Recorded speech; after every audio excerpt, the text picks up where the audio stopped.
sa oled kaotanud töö või sa ei ole ammu tööd leidnud ja sa pead langetama mingisugused elu muutvad otsused, aga sa ei tea, missuguseid otsuseid langetada. Ja nüüd sa maadled mõtete küüsis. Kas see või see otsus? Ja sa ei tea, mis otsust langetada. Mitu korda oled sa oma elus midagi välja mõelnud? Ma ütlen sulle, et sa oled 0 korda oma elus midagi välja mõelnud. Ainus 5 otsust langetada on analüüsides, kaaludes plusse ja miinuseid, missugust otsust langetada. Parim lahendus leida vastuseid, kuidas edasi või mis otsust langetada, on jääda vaikusesse. Vaikuses saabub teadmine.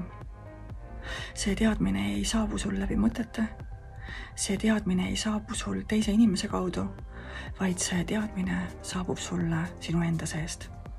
Sellepärast, et tõde sinu sees on olnud algusest peale.